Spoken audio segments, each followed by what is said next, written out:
자, 여태껏 역학의 큰 구조와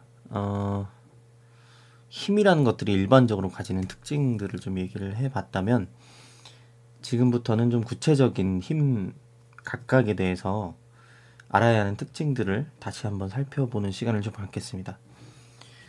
우리가 여러 가지 힘을 언급했는데요. 그 중에서 굉장히 기본 힘 중 하나이면서 중요한 힘인 중력에 대해서 먼저 얘기를 좀 해보겠어요. 중력은 뭐 다른 말로 만유인력이라고도 하죠. 만물이 서로 끌어당기는 힘이다, 뭐 이렇게 얘기를 하는데, 질량을 가졌기 때문에 작용하는 힘이겠어요. 나도 질량을 갖고 있고 쟤도 질량을 갖고 있으면 나도 쟤한테 중력을 작용하고 쟤도 나한테 중력을 작용하는 그런 구조인 거죠. 이 중력을 기술할 때 크기에 대해서 먼저 생각을 한다면, 두 물체가 있을 때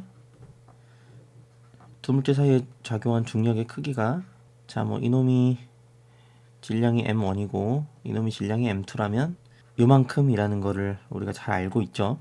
자, 그런데 간단히 이렇게 표현할 때는 우리가 머릿속으로 당연히 뭘 전제하고 있는 거냐면, 이놈도 하나의 질점이고 이놈도 하나의 질점이라는 걸 머릿속으로 가정한다면, 둘 사이의 거리를 간단하게 그냥 r이라고 표현할 수 있을 거고, 점과 점 사이의 거리를 그렇게 했을 때 중력의 크기가 요만큼이라는 거죠. 자, 방향까지 좀 생각을 해볼까요? F1이 2에게 작용하는 힘을 우리가 기술하고 싶다면, 우리가 아까 얘기해 놓은 크기 정보에다가 어떤 단위 벡터를 하나 좀 곱해주면 되겠어요. 그러니까 지금 크기 정보는 있으니까 크기는 1이고 방향은 내가 원하는 방향인 그런 단위 벡터를 하나 곱해주면 되겠는데, 2에 작용하는 힘이니까 우리가 필요로 하는 단위 벡터는 이렇게 생긴 것이겠어요. 자, 이거를 우리가 뭐 잠시 이렇게 불러볼까요? 1이 2에게 작용하는 단위 벡터가 도대체 어떻게 생겼나, 그걸 기술하면 되는데, 기술하는 한 가지 방법은 그냥 요 큼직한 벡터를 하나 생각한 다음에, 자, 이 벡터의 정체는 r1 마이너스 r2겠죠. 또 원점을 하나 상정해 볼까요? 원점이 있다고 했을 때 이 위치 벡터를 r1 벡터라고 하고 이 위치 벡터를 r2 벡터라고 한다면, 지금 우리가 원하는 2에 작용하는 중력의 방향을 나타내는 벡터는 이거고, 자, 이것은 크기가 1이 아니에요. 단위 벡터가 아니에요. 그죠? 그러니까 얘를 그 자신의 크기로 나눠주면 크기는 1이면서 우리가 원하는 방향의 그런 벡터가 될 텐데, 우리가 모종의 이유로 부호를 이렇게 쓰는 것보다, 그러니까 우리가 관심 갖는 물체의 위치 벡터 앞에 마이너스가 붙는 것보다는 이렇게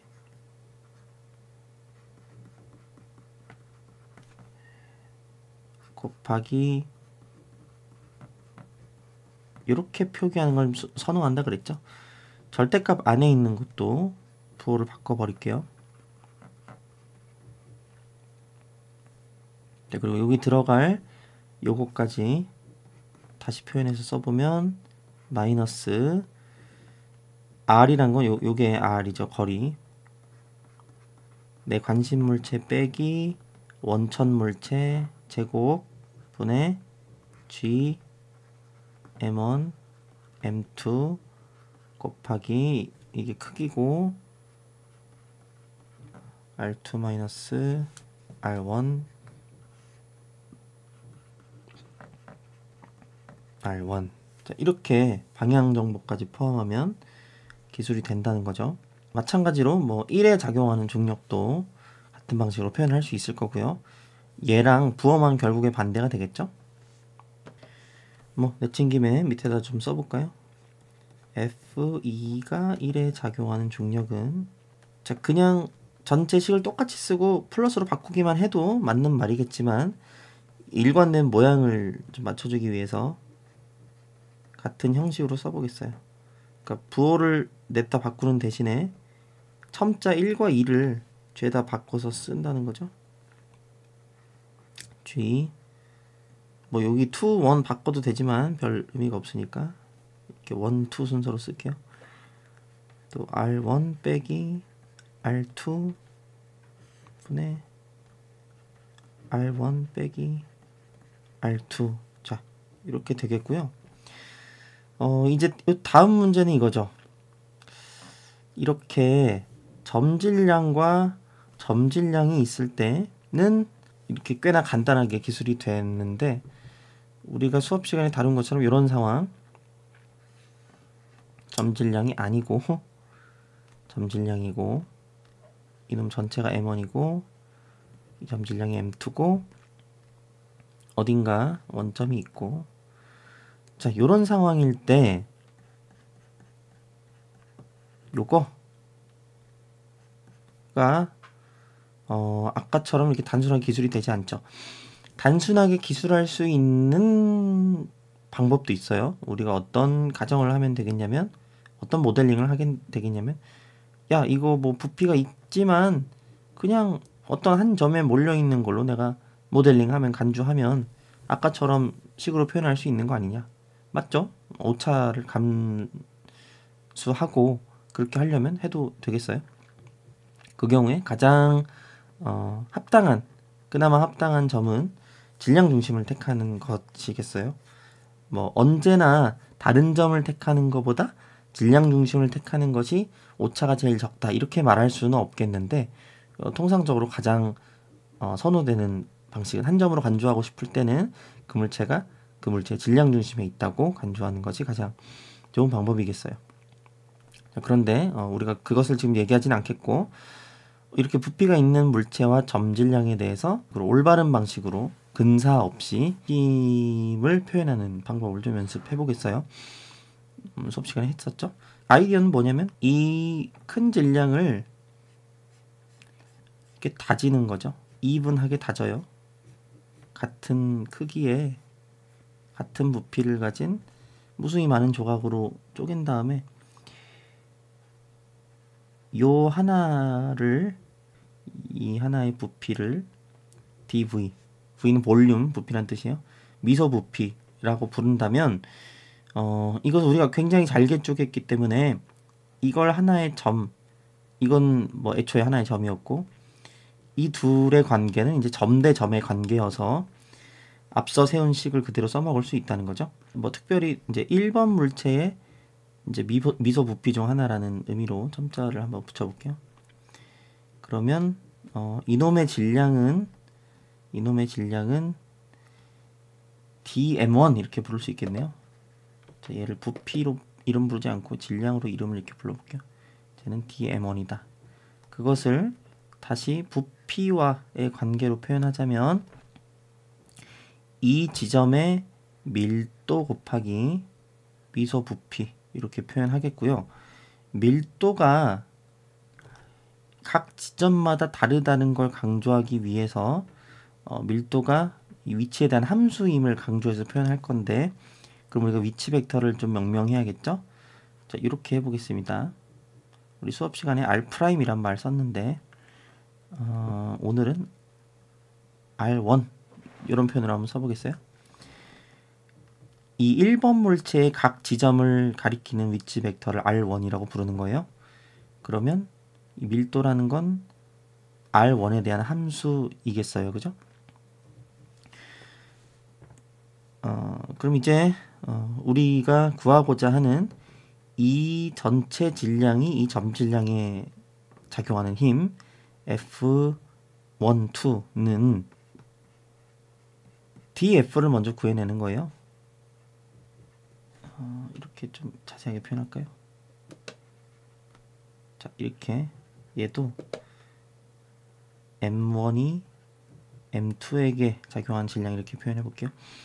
그러면은 우리가 말하는 dF는 뭘 의미하는 거냐면 dm1이 m2에게 작용하는 그런 힘. 자, 미리 표시해 보면 이런 방향의 힘이겠어요. 이런 방향의 힘, 아주 작은 힘 df 이제 어쩌고가 작용하겠죠. m2에서 이 dm1을 향하는 방향으로 그것들을 뭐 구한 다음에 전체 부피에 대해서 싹 더해 주면 우리가 원하는 전체 질량이 이 질량에게 작용하는 힘을 알 수가 있겠어요. 이걸 표현을 좀 해야겠죠? df dm1이 m2에게 작용하는 힘은 어떻게 생겼을까 하니 여기서 배운 거 그대로 써먹으면 되죠. 점 대 점이니까 자 r제곱 거리 제곱이니까 또 하나의 벡터를 좀 떠올려야겠네요. 자, 얘 위치 벡터도 마저 명명해주고 그 다음 자 결국 중력은 이런 방향으로 작용할 테지만 우리의 표기법을 만들어내기 위해서 애초에 요 방향의 위치 차이 벡터를 좀 생각하겠어요. 얘는 R2-R1 이겠죠. 자, 요거 이용해서 표현해 보겠어요. R2-R1 제곱 분의 G.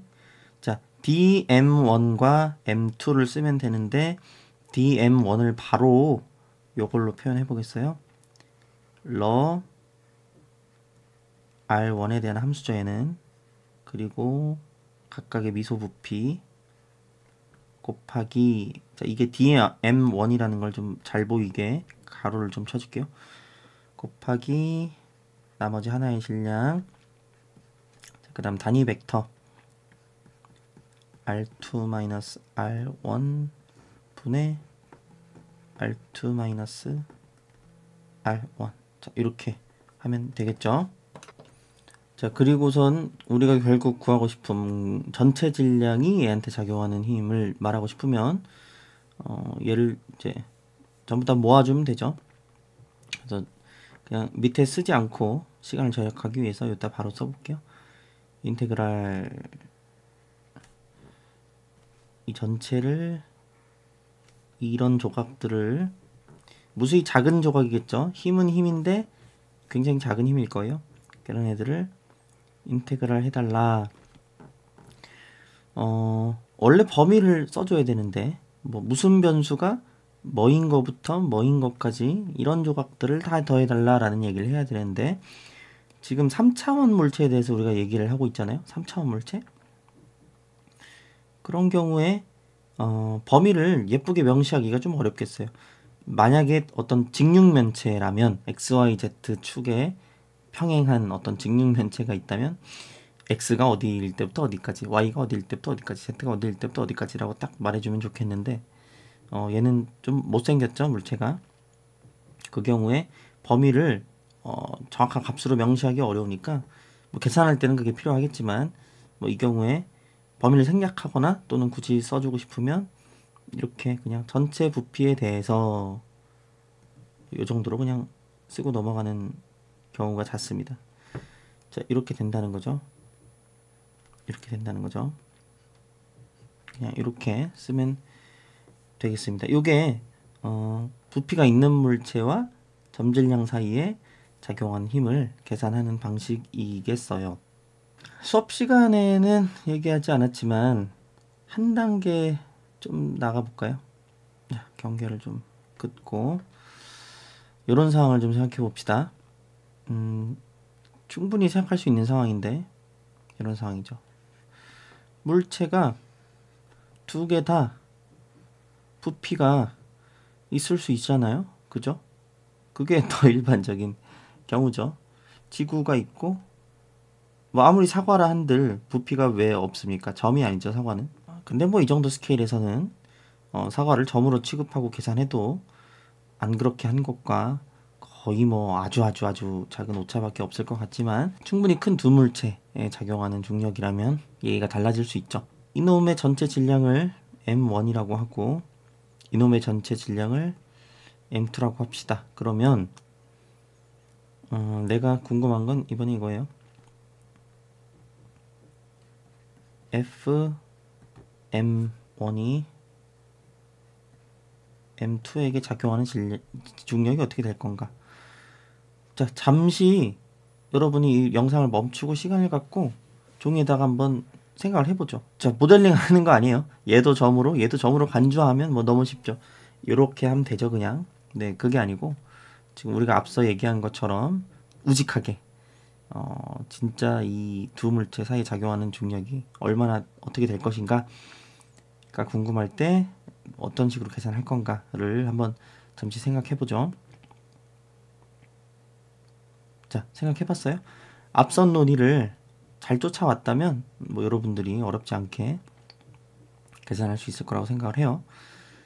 다만 좀 생소하고 못생긴 모양일 수는 있어도 여러분이 천천히 생각하면 할 수 있다는 거죠. 아이디어는 뭡니까? 똑같이 얘를 다져요. 이분하게 다져요. 와, 다져요. 얘도 다져요. 그리고 한 점씩 보는 거죠. 자, 요게 DM1이고 이놈의 질량이, 여기에 어떤 한 조각의 질량이 DM2라면, 그리고 그들을 가리키는 위치 벡터를 R1, R2 이렇게 부르고, 우리 관심 물체는 두 번째 물체이기 때문에 요 벡터를 R2 R1 이렇게 부르죠. 그러면 일단 이 두 점질량 사이에 작용하는 힘을 먼저 구해 볼 텐데요. 아주 작은 힘이겠죠. 아주 작은 질량과 아주 작은 질량이 작용하는 중력은 아주 작은 힘일 거예요. 그거를 먼저 좀 떠올려 보죠. 자, 그것을 우리가 편의상 첨자가 막 굉장히 복잡해질 것 같으니까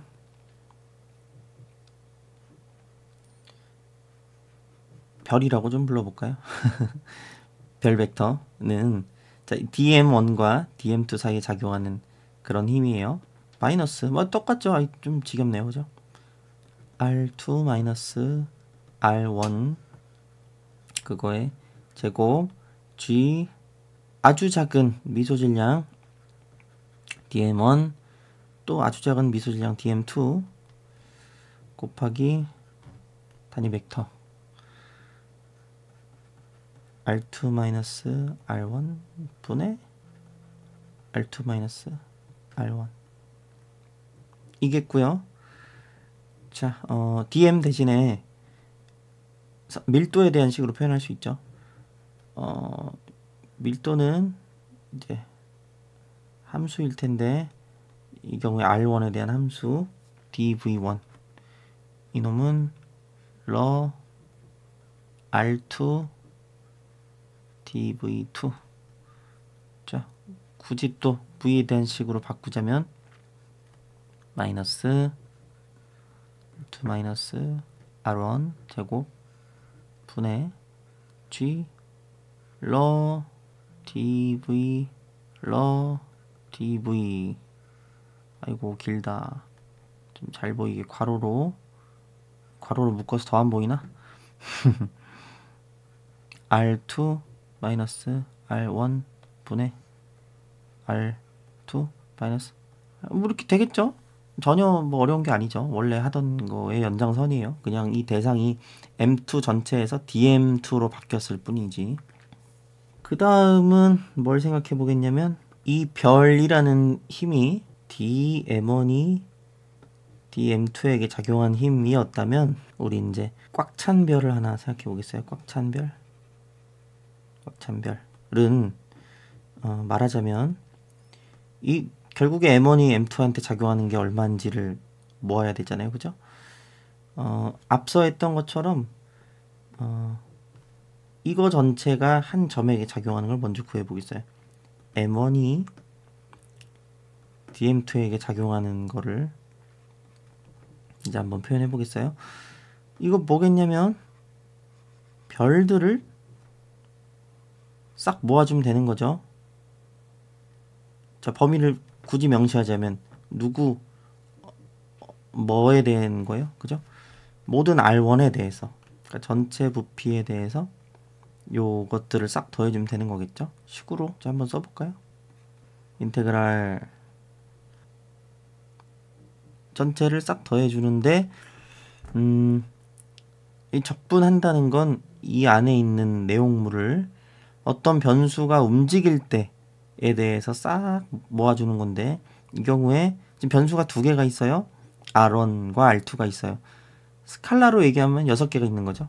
X1, Y1, Z1, X2, Y2, Z2 해서 총 6개의 변수가 있는 거죠. 그 중에서 3개 변수 1에 대한 거, X1, Y1, Z1만 움직이는 그런 적분이겠죠. R2는 정해져 있잖아. 어떤 한 점이 정해져 있고, 이 전체 이 R1, 저 R1, 저 R1에 대해서 덧셈을 수행하고 있는 상황이니까 여기가 R1이 움직이는 그런 적분이라고 생각하면 되겠고, 자, 한 단계 더 가야 되죠. 결국에 우리가 원하는 이거는, 우리가 원래 원했던 값은 이 전체가 이 전체에 작용하는 힘이 어떤 방향의 어떤 크기의 벡터냐라는 건데, 그거 단순히 이렇게 하면 되겠어요. 자, 까만 별을, 꽉 찬 별을 계산해서 구했다고 쳐요. 질문, 깜짝 퀴즈. 얘를 계산해서 구하면 이거 뭐에 대한 함수겠습니까? 요 휜별은 강조해서 쓰자면 뭐에 대한 함수겠냐면 R1과 R2에 대한 함수죠. 또는 변수 6개라고 말해도 돼요. 2개라고 벡터로 말하면 2개 변수라고 말해도 되고, 스칼라 6개 변수에 대한 함수죠. 그렇잖아요. 내가 X1을 뭘로 고르냐, Y1을 뭘로 고르냐, Z1을 뭘로 고르냐에 따라서 다 달라지는 값이고, 이 2의 위치를 뭐를 고르냐에 따라서 이놈과 이놈인지 저놈과 저놈인지 그놈과 그놈인지에 따라서 다 달라지는 값이기 때문에, 자, 이렇게 표현할 수 있고, 근데 모든 R1에 대해서 그 값들을 다 구해서 더해요. 그럼 결국에 이놈은 이렇게 길게 빼서 써볼게요. 이놈은 강조해서 쓰자면 뭐에 대한 함수겠냐면 이제 R2만의 함수가 됐죠. 왜냐하면 까만 별이 의미하는 건 M1 전체가 어떤 물체 2의 한 점에 작용하는 힘을 구한 것이기 때문에 이제 이 점에서 그 값이 다를 거고요. 이 점에서 그 값이 다를 거고요. 이 점에서 그 값이 다를 거예요. R2에 대한 함수라는 거죠. 자, 뭔 얘기하고 있었냐면 우리가 궁극적으로 구하고자 하는 힘은 이거를 또 싹 모아줘야 되는데, 왜냐면 이 점에 작용하는 거, 이 점에 작용하는 거, 이 점에 작용하는 걸 다 더해줘야 이 물체에 작용하는 힘이 되겠죠. 잠깐 별도 얘기를 하자면, 어떤 개가 있을 때, 뭐 입자 3개로 이루어진 개라고 칩시다. M1, M2, M3 입자 3개로 이루어진 이 전체를 우리가 개로 설정했어요. 외부에 어떤 4번이라 하죠. 뭐 M4, 얘는 전체가 개예요. 1, 2, 3번이 개예요. 그러면 4번 물체가 개에 작용하는 힘은 뭐겠냐면 그냥 4번 물체가 1번에 작용하는 힘 더하기 4번 물체가 2번에 작용하는 힘 더하기 4번 물체가 3번에 작용하는 힘을 다 더하면 되겠어요. 자, 특히나 개에 작용하는 알짜 힘을 말하고 싶으면, 알짜란 첨자를 안 써도 알짜 힘을 의미하겠지만 통상적으로 그것은 1번에 작용하는 알짜 힘, 그게 누구 때문이든 상관없이 다 더한 걸 말하는 거죠. 2번에 작용하는 알짜 힘, 3번에 작용하는 알짜 힘. 아이, 힘이란 첨자를 왜 다 쓰고 있나? 자, 힘. 이렇게 된다는 거를 할 수가 있고, 조금 더 얘기하자면 얘를 굳이 풀었으면